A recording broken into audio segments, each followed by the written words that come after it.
गृह मंत्री अमित शाह क्या कुछ कह रहे हैं, सुनवाते हैं। ओवैसी हो, राहुल गांधी जी हो, या अरविंद केजरीवाल हो, या ममता जी हो, ये झूठ की राजनीति कर रहे हैं। इसलिए टाइमिंग का महत्व नहीं है। भारतीय जनता पार्टी ने 2019 में अपने घोषणा पत्र में कहा है कि हम सीएए लेकर आएंगे और पाकिस्तान, अफगानिस्तान और बांग्लादेश के जो शरणार्थी है उनको नागरिकता देंगे। तो भारतीय जनता पार्टी का एजेंडा बहुत स्पष्ट है और वो एजेंडे के आधार पर हमें बहुमत मिला है। 2019 में ही ये बिल संसद के दोनों सदनों ने पार कर दिया। उसके बाद कोविड के कारण थोड़ा लेट हुआ। अब टाइमिंग का क्या महत्व है? सरकार ने अपनी विल चुने जाने से पहले अभिव्यक्त कर दी है। चुनने के बाद फर्स्ट प्रायोरिटी में पहले ही साल में दोनों सदनों से इस कानून को मान्यता मिल गई है। रूल्स फॉर्मेलिटी है। अब टाइमिंग का या पॉलिटिकल गेन या लॉस का सवाल नहीं है। अब विपक्ष तुष्टीकरण की राजनीति कर कर, एपीसमेंट की पॉलिटिक्स कर कर वोट बैंक को कंसोलिडेट करना चाहता है। मैं उनको विनती करना चाहता हूं कि आप एक्सपोज हो चुके हो, ये मत करिए। पूरे देश की जनता जानती है कि सीएए इस देश का कानून है। 4 साल में मैं कम से कम 41 बार बोला हूं कि ये होगा, चुनाव के पहले होगा। अब क्या मतलब है टाइमिंग का सवाल करने का? तो इतने साल तो हुआ नहीं ना, 2019 के बाद अब हुआ है। स्मिता जी, मुझे एक बात बताइए, wheel of legislator, wheel of government bill से प्रकट होता है या रूल से प्रकट होता है? ऑब्वियसली बिल से। रूल व्यवस्था करता है, जो करने में पहले कोविड के कारण और बाकी सारे पॉलिटिकल इश्यूज के कारण लेट हुआ। मगर कब से नागरिकता मिलेगी? तो 2014 के पहले से। वो थंब रूल वहीं का वहीं है। आज क्या फर्क पड़ गया है बताइए?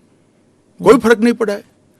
भारतीय जनता पार्टी को के लिए ये पॉलिटिकल गेन का मुद्दा नहीं है।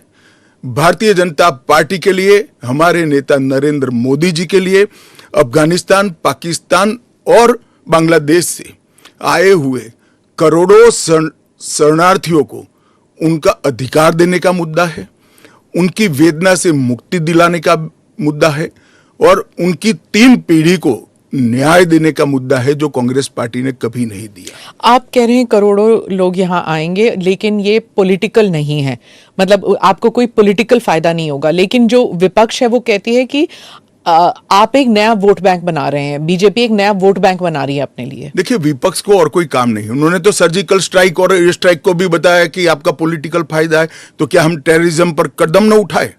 इन्होंने 370 को भी बताया कि ये आपके पॉलिटिकल फायदे के लिए कर रहे हैं। हम 1950 से कह रहे हैं कि हम 370 को हटाएंगे।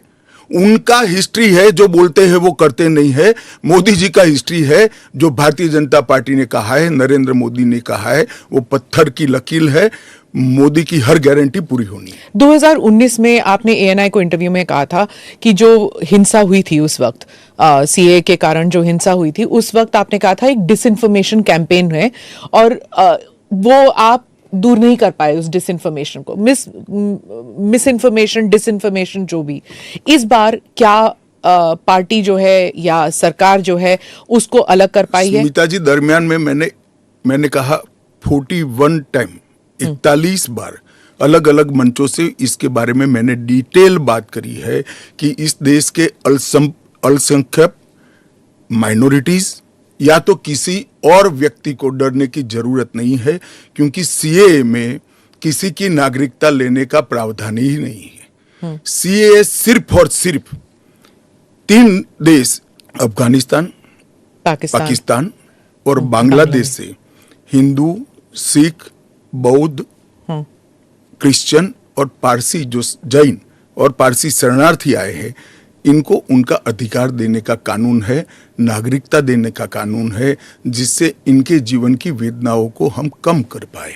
मैं बाकी रिलीजन्स के बारे में बाद में आती हूँ, पहले मुसलमान समुदाय के बारे में बात करते हैं, क्योंकि चाहे ओवैसी साहब हों, चाहे ममता बनर्जी हों, और फिर बहुत से विदेशी मीडिया जो है वो भी कह रही है it's an anti Muslim law.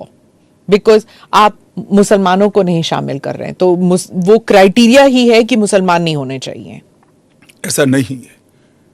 आप इस लॉ को आइसोलेशन में नहीं दे सकते। इस देश का एक इतिहास है। 15 अगस्त 1947 को देश का विभाजन हो गया। देश 3 हिस्सों में बंट गया। वो बैकग्राउंड है। भारतीय जनसंघ, भारतीय जनता पार्टी हमेशा विभाजन का विरोध किया। हम कभी सहमत नहीं थे। इस देश का विभाजन धर्म के आधार पर होना ही नहीं चाहिए था, मगर उस वक्त किया गया। जब धर्म के आधार पर आप विभाजन करते हो और वहां जो अल्पसंख्यक है उन लोगों पर ढेर सारे अत्याचार हो, धर्म परिवर्तन कराया जाए, इनकी महिलाओं को अपमानित किया जाए, वो माँ बहन बेटी के लिए वो शरण में आए भारत की, तो क्या उसको यहां नागरिकता का अधिकार नहीं है? और स्वयं कांग्रेस के नेताओं ने आजादी के वक्त सैकड़ों भाषणों में कहा है कि अभी मारकाट चल रही है, अभी जहां है वहां रह जाइए, बाद में जब कभी भी भारत में आएंगे आपका स्वागत है। परंतु बाद में इलेक्टोरल पॉलिटिक्स चालू हुई, वोट बैंक की राजनीति चालू हुई। अपीसमेंट के कारण वो वादा कांग्रेस पार्टी ने कभी पूरा नहीं किया जो आज नरेंद्र मोदी पूरा कर रहे हैं। सर, जो बाकी समुदाय, बाकी जो रिलीजन्स हैं, चाहे हिंदूज हैं, जैन हैं, बुद्ध हैं, सिख हैं, उन सबको तो मैं मानती हूँ, ठीक है, देवर रिलीजन्स बॉर्न इन इंडिया। नहीं, आंकड़े पर पारसी और अगर आप पारसी और ईसाइयों को ला सकते हैं, उन वो जो रिलीजन्स है, they were not born in India, तो अगर आप पारसी और ईसाइयों को ला सकते हैं तो मुसलमानों को क्यों नहीं? देखिए, मुस्लिम आबादी के लिए ही वो हिस्सा आज भारत का भाग नहीं है। वो भूमि इसीलिए दे दी गई थी। फिर तो हर देश से अव्यवस्था से जो आना चाहिए, इसके लिए भारत के दरवाजे खोल लो। भारत कहां बचता है?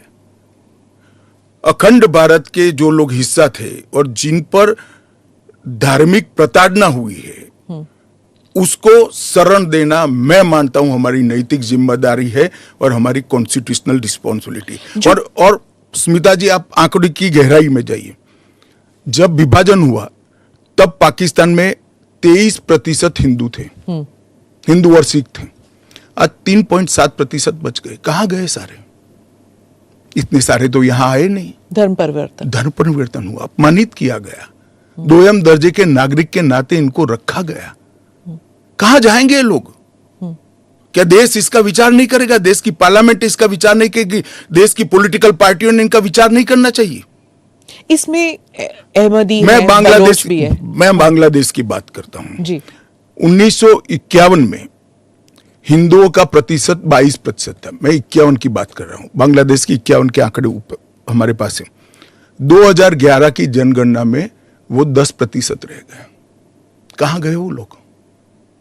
अफगानिस्तान 1992 के पूर्व, मैं 92 के आंकड़े मेरे पास लगभग 2 लाख सिख और हिंदू थे और आज करीब 500 बच गए।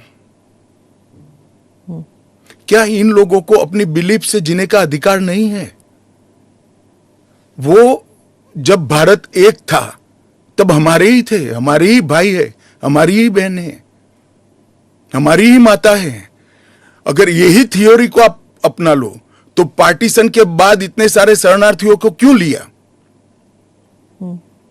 उसका भी तर्क नहीं है फिर तो वही मैं पूछूंगी कि आपने कहा कि धर्म के आधार पर दूसरा मुल्क बना, पर वहां पर शिया और अहमदी, बलोच, ये भी तो प्रताड़ित है वहां पर। देखिए, वो प्रताड़ना आंकड़ों के आधार पर इतनी सिद्ध नहीं की जाती और पूरी दुनिया में सारा ब्लॉक मुस्लिम ब्लॉक माना जाता है। आप मेरी बात समझ कर चलिए। और शिया, अहमदिया वो तो छोड़िए, मुसलमान को भी अधिकार है यहाँ एप्लीकेशन करने का। हमारे संविधान ने रास्ता खोला है, वो एप्लीकेशन कर रेफ्यूजी के तौर पर ना रेफ्यूजी के तौर पर नहीं, नागरिकता लेने के लिए अप्लाई कर सकते हैं। भारत सरकार इनकी भारत की सुरक्षा और भारत की बाकी सारी चीजों को देखते हुए उसका निर्णय करेगी। अच्छा, तो एक रास्ता किसी के लिए बंद नहीं है। अच्छा। ये स्पेशल एक्ट इसलिए बनाया है कि ये किसी भी वैध डॉक्यूमेंट के बगैर शरण में आए हैं, बॉर्डर क्रॉस कर आ गए हैं। तो अब आपने पोर्टल भी खोल दिया है, उसमें वो सारे डिटेल्स करेंगे। वो पोर्टल सुरक्षित है, और अगर किसी के पास दस्तावेज नहीं है तो क्या अब वो ना नागरिक है, ना माइग्रेंट है, ना रेफ्यूजी है, क्या बन जाते हैं? देखिए, मैं आपको बताता हूं, जिनके पास दस्तावेज नहीं है इसका रास्ता हम बाद में ढूंढेंगे, परंतु जिनके पास दस्तावेज है वो मेरे एक रफ अंदाज से 85% से ज्यादा है। और कितनी देर लगेगी, क्योंकि उन्हें एक ओथ भी लेना पड़ेगा? हमने कोई समय मर्यादा नहीं रखी है। अच्छा, आराम से सब लोग एप्लीकेशन करें। मैं सबको अपील करता हूं, आप आराम से करिए। ये एप्लीकेशन देश की सभी भाषाओं में है।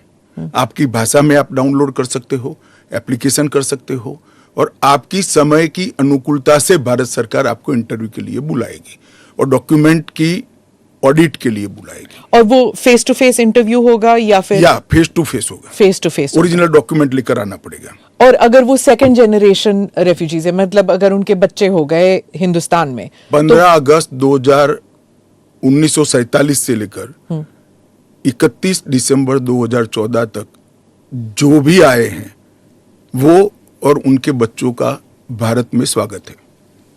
ठीक, मैं आपके आलोचक के जो कमेंट्स हैं उनको पढ़ती हूँ, और आप बताइए। जो दिल्ली के चीफ मिनिस्टर हैं वो कहते हैं, वो सवाल उठा रहे हैं। उन्होंने कहा कि ये जो अंधाधुंध लोग आएंगे, बीजेपी उन्हें नागरिकता देगी, उससे थेफ्ट, रॉबरीज, रेप बढ़ जाएगा। दिल्ली के मुख्यमंत्री अपने भ्रष्टाचार के उजागर होने से अपना आपा खो बैठे हैं। उनको मालूम नहीं है कि ये सारे लोग आ चुके हैं, आज भारत में ही रह रहे हैं, सिर्फ इनको अधिकार नहीं मिला है, वो अधिकार देने की बात है। 2014 तक जो आ गए इनको नागरिकता देनी है, और इतनी ही चिंता है तो वो क्यों बांग्लादेशी घुसपैठियों की बात नहीं करते हैं, रोहिंग्यास का विरोध क्यों नहीं करते हैं? क्योंकि वो वोट बैंक की पॉलिटिक्स कर रहे हैं। दिल्ली के चुनाव उनके लिए लोहे के चने चबाने जैसे हैं, इसलिए वोट बैंक की पॉलिटिक्स कर रहे हैं। नौकरी का कहां सवाल है, वो ऑलरेडी यहां है, और बांग्लादेशी नौकरी का अधिकार नहीं मार रहे हैं क्या? रोहिंग्यास नहीं मार रहे हैं? इनके लिए तो आप कभी नहीं बोले भाई। सिर्फ जो हिंदू शरणार्थी आए हैं, जो बौद्ध शरणार्थी आए, जो जैन, पारसी और क्रिश्चियन शरणार्थी, इसी का विरोध कर रहे हैं। वो यही कह रहे हैं कि आप अपने नागरिकों को नौकरी नहीं दे पा रहे हैं, और इनको आप स्मिता जी वो पार्टीशन के बैकग्राउंड को भूल गई हैं। शायद उनको जो निराश्रित आए थे, जो रेफ्यूजीज आए थे, इनके परिवार के साथ एक चाय पीनी चाहिए। अरबों खरबों रुपए की संपत्ति छोड़कर रेफ्यूजी बनकर यहां आए थे, दिल्ली के बाजार में सब्जियों की दुकान लगाई थी। मोदी जी ने विभाजन की विभीषिका का दिन मनाकर उसको हिस्ट्री का हिस्सा बनाया है।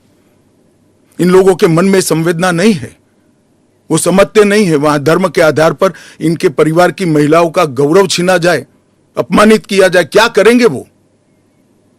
इनकी वेदना हम भी नहीं सुनेंगे। 50 में आ गए, 60 में आ गए, 70 में आ गए, 80 में आ गए, आज भी नागरिकता नहीं है। बच्चों को अस्पताल में दाखला नहीं मिलता है, ढंग की नौकरी नहीं मिलती है, छुट भैया नौकरी करते हैं, अपने नाम से प्रॉपर्टी नहीं ले सकते हैं, मतदान नहीं कर सकते हैं। क्यों? क्या गुनाह है उनका? विभाजन का फैसला उन्होंने नहीं किया था, कांग्रेस पार्टी ने किया था, और उस वक्त सब ने कहा था कि जो आएंगे उसको हम नागरिकता देंगे। अब अपने वादे से मुकर जाना, मैं मानता हूं कि हमें तो कम से कम मंजूर नहीं है। इनकी संवेदनाओं को भारतीय जनता पार्टी भी महसूस करती है, इस देश के प्रधानमंत्री भी महसूस करते हैं, और हम मानते हैं कि इनकी ये 75 साल की वेदनाओं का अंत कभी न कभी आना चाहिए, और ये चुनाव के पहले आ जाए वो ठीक है। ममता बनर्जी पे आती हूँ। चीफ मिनिस्टर ने कहा है कि बीजेपी जो है ये हिंदू मुसलमान का खेल कर रहे हैं, और उन्होंने ऑडियंस को कहा कि आपकी प्रॉपर्टियां छिन जाएंगी, आपके बच्चों का एजुकेशन खत्म हो जाएगा, आपको डिटेंशन कैंप में भेज दिया जाएगा, और डिटेंशन कैंप ऑलरेडी हैं। तो ये सीए के जरिए 15 से लेके 20 लाख लोगों की सिटीजनशिप छीन ली जाएगी। देखिए, मैं ममता जी को करबद्ध निवेदन आपके इस कार्यक्रम के माध्यम से करना चाहता हूं। पॉलिटिक्स करने के हजारों मंच है। प्लीज बांग्लादेश से आए हुए बंगाली हिंदुओं का हित मत करिए। आप खुद बंगाली हैं। बांग्लादेश से जो बंगाली हिंदू आए हैं, इनको नागरिकता देने के लिए एक कानून है। ममता जी को मैं खुली चुनौती देता हूं, इस कानून की धारा में से किसी की नागरिकता छीनने की एक धारा वो बता दे सार्वजनिक रूप से। वो खौफ पैदा कर रही है, हिंदू और मुसलमानों के बीच में विखवाद कराना चाहती है, अपनी वोट बैंक का कंसोलिडेशन करना चाहती है। ममता जी, इसको मत रोकिए। करने जैसा काम है, घुसपैठ रोकिए। नहीं रोक रही है वो नहीं कर रही, आप हमें कोऑपरेट नहीं कर रही। आसाम में कंप्लीट घुसपैठ रोक गया क्योंकि वहां भारतीय जनता पार्टी का शासन है। किस तादाद तक घुसपैठ हुआ है और कब से हो रहा है? देखिए, इसके अधिकृत आंकड़े जब तक कोऑपरेट न करे, ढूंढना बहुत दिक्कत होती है, क्योंकि कलेक्टर के हाथ में पूरा मसले। और डिटेंशन कैंप की बात, अगर वो दिन दूर नहीं है जी, वो दिन दूर नहीं है कि वहां पर भी भारतीय जनता पार्टी की सरकार आएगी और हम इसको कड़ाई से रोकेंगे। इसीलिए तो आपको चाणक्य कहते हैं पॉलिटिक्स। नहीं, मैं मानता हूं कि अगर इसी प्रकार की पॉलिटिक्स आप करेंगे, इतने महत्वपूर्ण राष्ट्रीय सुरक्षा के मुद्दे के साथ अपीसमेंट की पॉलिटिक्स कर घुसपैठ होने देंगे, जो शरणार्थी आए हैं उनको नागरिकता देने का विरोध करेंगे, तो जनता आपके साथ नहीं रहेगी। ममता जी को शरणार्थी और घुसपैठिए दो शब्द के बीच का अंतर ही मालूम नहीं है या जान के नहीं कर रही? अब मैं तो जो बोलती है वो सच मानता हूं, इसलिए कह रहा हूं मालूम नहीं है। डिटेंशन कैंप के बारे में बताइए, इसके बारे में बहुत गलतफहमी आ रही है। ऐसा है, आप स्मिता जी इतनी जागरूक पत्रकार है, देश की जानी मानी पत्रकार है, आप भी स्वयं एक बार सीएए को पढ़ लेती, इसके रूल्स को पढ़ लेती, तो मालूम पड़ता इसमें डिटेंशन कोई कैंप की प्रोविजन ही नहीं। जो इलीगल माइग्रेंट्स हैं, अगर उनके पास कोई दस्तावेज नहीं है, उन्हें वापस अपने देश भेजने से पहले उन्हें डिटेंशन कैंप में रखा जाता है। ये आपने डिटेंशन एरिया में, जेल में नहीं डाल सकते, ये आपने 2019 में मुझे समझाया था एक इंटरव्यू में। सीएए में डिटेंशन कैंप नहीं है। इसी को लेकर मैं सवाल पूछ रही हूं कि अगर सीएए के तहत वो लोग नहीं आते तो वो कहां जाएंगे, क्या होगा उनका? नहीं, उनकी व्यवस्था होगी ना। 100 लोगों का प्रॉब्लम है तो उसमें से 85 का तो अभी क्लियर हो रहा है, बाकी का आगे सोचेंगे। तो कितने लोग होंगे आपके हिसाब से? लाखों में, करोड़ों में, हजारों में, कितने लोग हैं? देखिए, ढेर सारे लोग हैं, इसकी कोई गिनती नहीं है।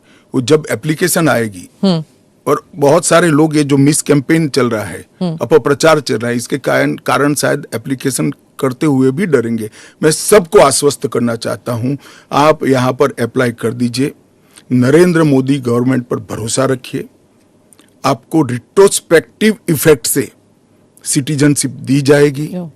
आपका अवैध तरीके से भारत में आना, इस शरणार्थी के रूप में आपको स्वीकृति ये कानून दे रहा है।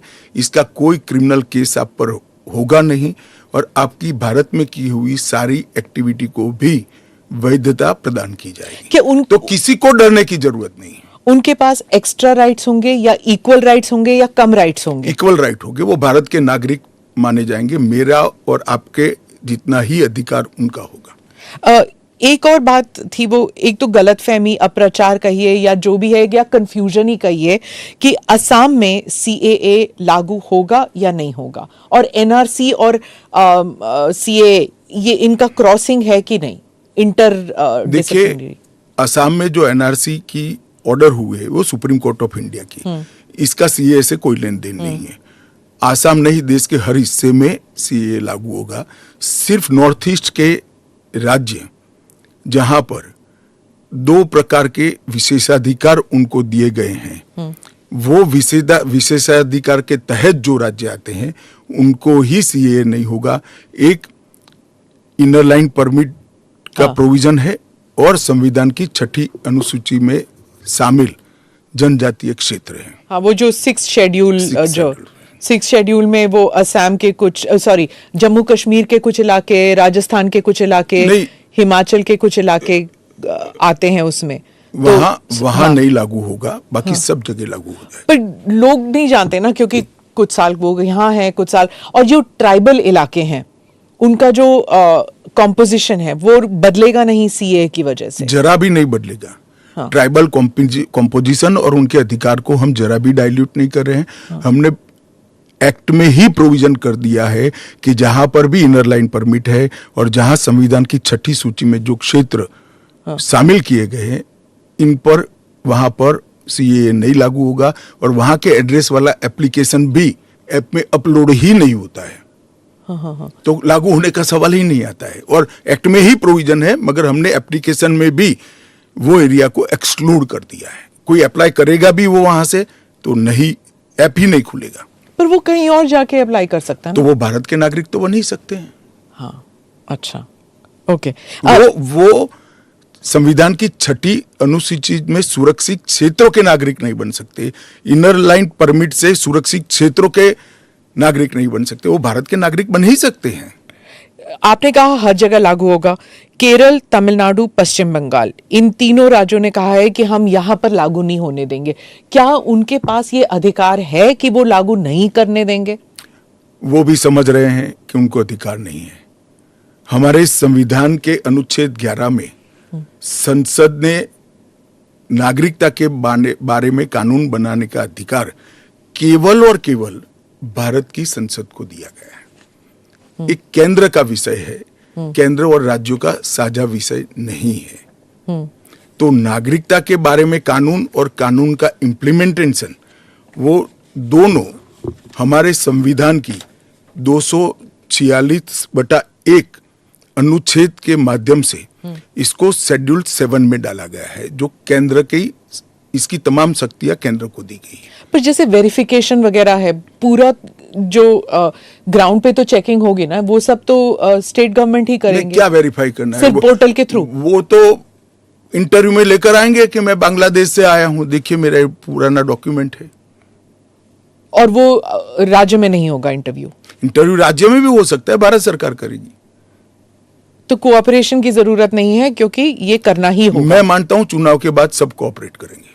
ये पॉलिटिक्स के लिए गलत प्रचार कर रहे हैं, अपीसमेंट की पॉलिटिक्स। और क्या यहाँ मतलब बांग्लादेश, अफगानिस्तान, पाकिस्तान के जो शरणार्थी हैं, क्या वो तमिलनाडु में गए हैं? वहां पर मतलब स्टालिन इसको इतना बड़ा, भाई मैं कोई पॉसिबिलिटी छोड़ना नहीं चाहता। हाँ। एक भी है तो उसको नागरिकता देंगे।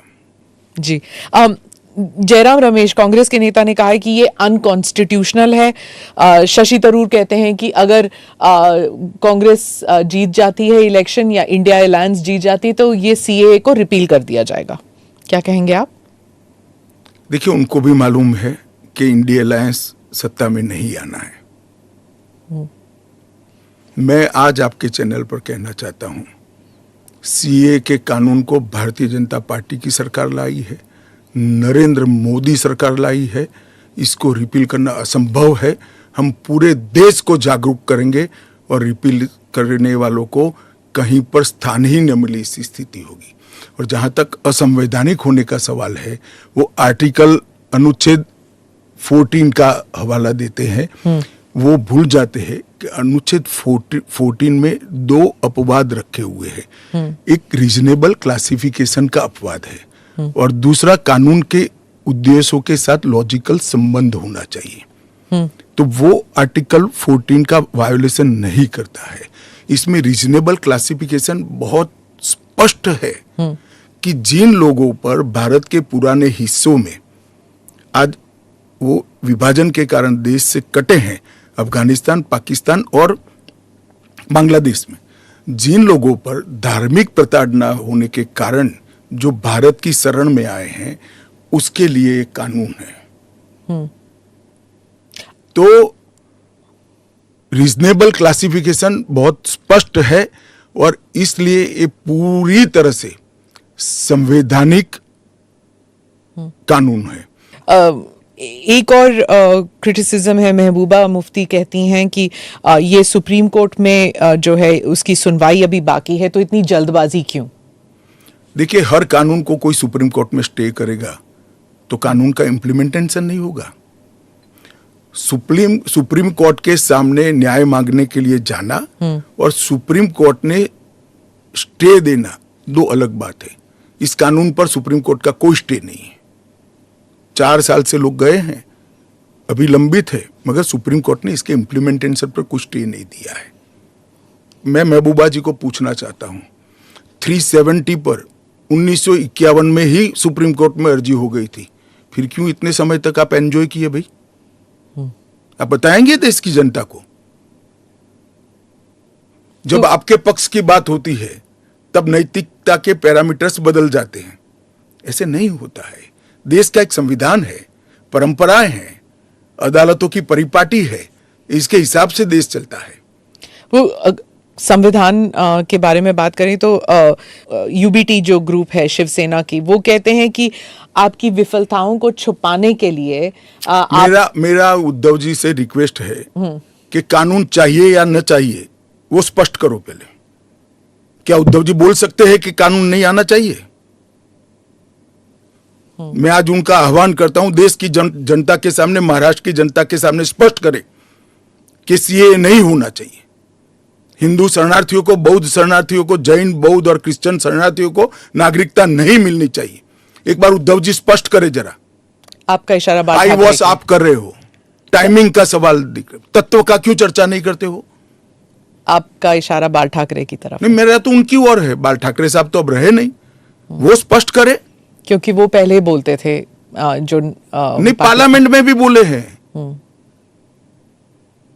अब उनको अल्पसंख्यकों के वोट चाहिए, एपीसमेंट की पॉलिटिक्स इसलिए आज उद्धव ठाकरे कर रहे हैं, हम नहीं कर रहे। हमारा डे 1 से स्पष्ट स्टैंड है कि भारत के कटे हुए हिस्से से जो शरणार्थी आए हैं, ये 3 देशों से धार्मिक प्रताड़ना के कारण आए हैं। वहां के जो अल्पसंख्यक आए हैं उनको इस देश को नागरिकता देनी चाहिए।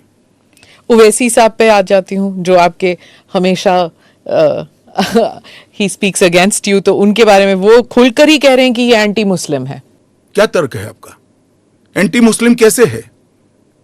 कि आप सिर्फ मुसलमानों को एक उसको आपने क्राइटेरिया बना दिया, ये मैं वो कह रहे हैं। क्राइटेरिया ये बना है कि जिस पर धार्मिक प्रताड़ना होती है इसको देंगे, और अगर वो मुसलमान, और भारत के पुराने हिस्से से मुसलमानों पर इसलिए धार्मिक प्रताड़ना नहीं हो सकती कि तीनों देश घोषित इस्लामी स्टेट है। कौन करेगा धार्मिक प्रताड़ना? कौन करेगा इस्लाम के अनुयायियों के साथ? ये तीनों देश घोषित इस्लामिक स्टेट है, इनके नाम के अंदर है, इनके संविधान में है। पर मैं फिर से वही पूछूंगी कि अगर आप ईसाइयों को दे सकते हैं, अगर आप पारसीज को दे सकते हैं जो इस्लामिक नहीं है, और अगर उन पर हो रहा है, तो फिर आप why can't you give it मुसलमानों को क्यों नहीं? देखिए, ऐसे तो फिर दुनिया भर से देश में जो आए सबको नागरिकता दे। तो अमेरिका तो करता है ना, सबको ले हम भी करते हैं, अप्लाई करें। वो घुस कर नहीं आ सकते। उनको ऑफिशियल एयरपोर्ट से, ऑफिशियल पोर्ट से, ऑफिशियल लैंड पोर्ट से आने की परमिशन ही नहीं है, इसलिए बेचारे घुस कर आते हैं, शरण में आते हैं।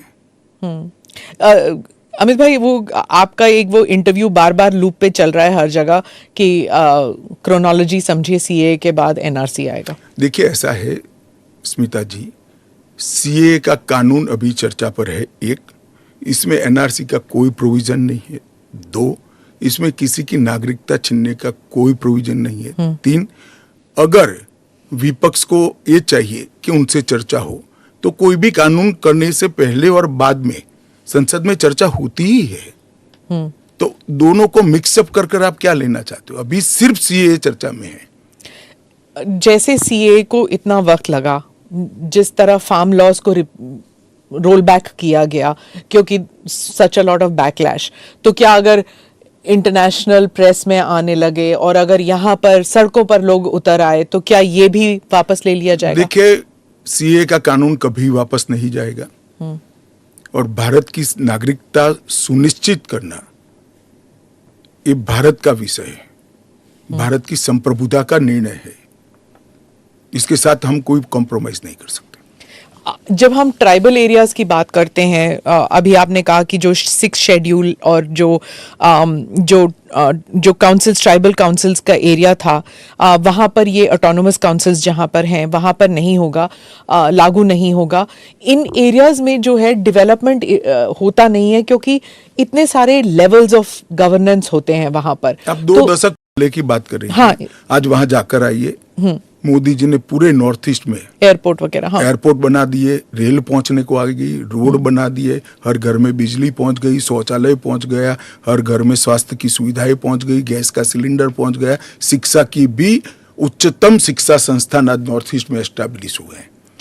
जो पोर्टल से जब इनको नागरिकता मिलेगी, इससे उनको क्या क्या सुविधाएं मिलेगी?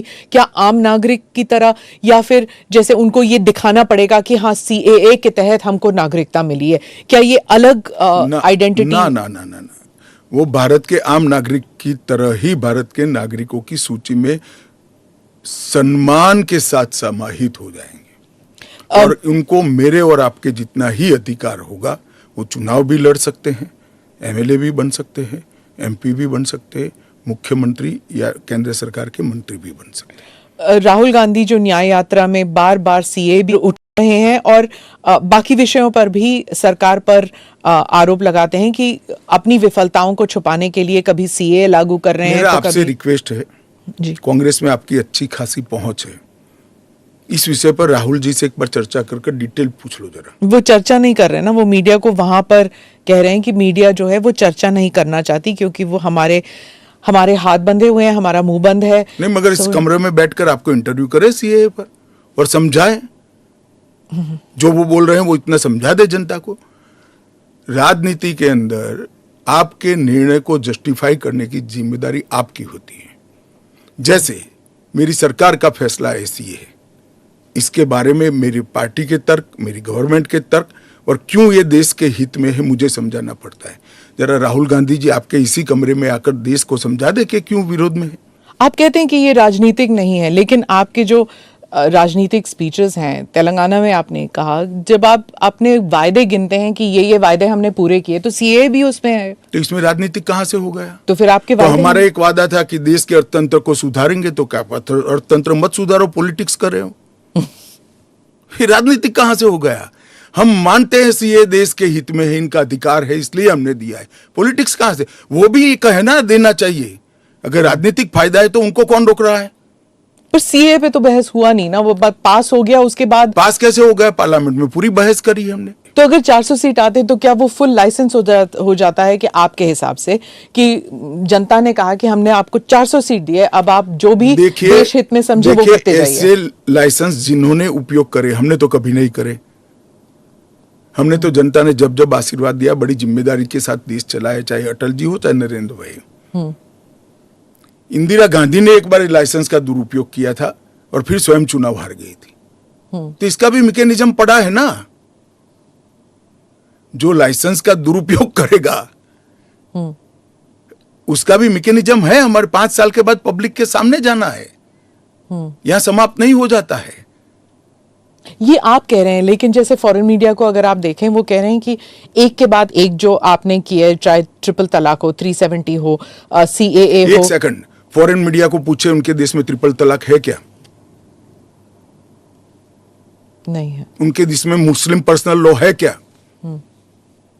उनके देश में एक भी स्टेट में 370 जैसा प्रोविजन है क्या? फिर हमारे में हिंदू लॉ भी तो है, सक्सेशन लॉ है। इसका नाम हिंदू लॉ है, वो देश का नागरिक कानून ही है। फिर मैं उसी सवाल पे आती हूँ, चाहे CAA हो, UCC हो, या UCC नहीं, CAA हो, या फिर 370 हो, ट्रिपल तलाक हो, ये सब आपकी मेजॉरिटी की वजह से ये सब स्मूथली हो गया। अगर आप 400 लेकर आते हैं तो फिर तो कुछ और ही हो सकता है, इन द सेंस कि प्रियम्बल तक आप बदल सकते हैं, सोशलिज्म हटा देंगे, सेक्युलरिज्म हटा देंगे। संविधान की रचना करते वक्त ये सारी चीजें बहुत सोच समझकर बनाई गई हैं। तो मुझे बताइए कि जब जवाहरलाल नेहरू जी की पूर्ण बहुमत होती थी, इंदिरा जी की होती थी, राजीव गांधी को 400 सीट मिल गई, तो उस वक्त सब उचित था? नहीं था ना, इसीलिए तो उन्हें हटा दिया गया। तो हम भी नहीं करेंगे, उचित नहीं करेंगे, हम संयम नहीं रखेंगे, सेल्फ डिसिप्लिन नहीं रखेंगे। तो हमें भी बदल देंगे। ये तो कोई तर्क नहीं हुआ। देखिए, नरेंद्र मोदी के पास, इस देश के प्रधानमंत्री के पास 10 साल का ए ग्रेड पास्ट रिकॉर्ड है और 25 साल का प्लानिंग है। 25 और साल 25 साल का प्लानिंग उन्होंने बनाया है कि 15 अगस्त 2047 को भारत पूर्ण विकसित भारत होगा। और उन्होंने पहली बार सरकार की मदद से नहीं, देश के 130 करोड़ लोगों को आह्वान लेकर संकल्प करा है कि सभी लोग जुटे। और ये 25 साल भारत को महान बनाने के 25 साल है। और मुझे बड़ा गर्व है कि मेरे नेता के आह्वान पर पूरा देश आज इस संकल्प से संकल्पित होकर अमृत काल के लिए तैयार होकर खड़ा है। इसके साथ साथ इस देश में गुड गवर्नेंस, इस देश के अर्थतंत्र को दुनिया के प्रमुख अर्थतंत्रों में शुमार करना, दुनिया भर के टेक्नोलॉजी और R&D के लिए एक प्लेटफॉर्म बनाना, भारत को मैन्युफैक्चरिंग का हब बनाना, भारत को हर क्षेत्र में आत्मनिर्भर बनाना, इस देश की शिक्षा व्यवस्था को दुनिया के साथ और दुनिया से आगे ले जाने का प्रयास करना, ये सारी चीजें हमने करी है और ये भी हमारा एजेंडा है। मगर आप जब हमारे भाषण में से कुछ चुन लेती हो तो यही मुद्दे चुनती हो। अगर आप चुनाव जीतते हैं अगले 5 साल में एजेंडा क्या होगा? चलिए, एजेंडा हमारा घोषणा पत्र आएगा, इसमें आ जाएगा। आपका बहुत बहुत धन्यवाद। चलिए, धन्यवाद धन्यवाद।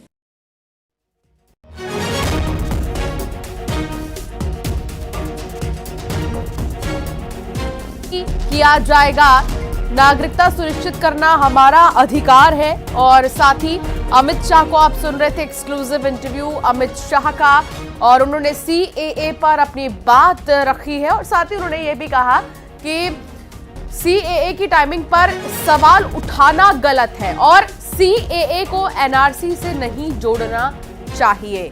नागरिकता सुनिश्चित करना हमारा अधिकार है और CAA को लेकर जो भ्रम फैलाया जा रहा है वो भी गलत है।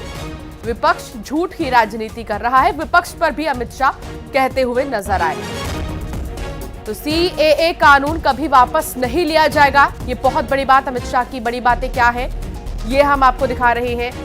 उन्होंने कहा कि CAA नागरिकता छीनने का नहीं है बल्कि नागरिकता देने का कानून है। धर्म के आधार पर देश का विभाजन गलत था और अब ये मौका है कि हम लोगों को, शरणार्थियों को नागरिकता दे पाए। ये फैसला ऐतिहासिक है।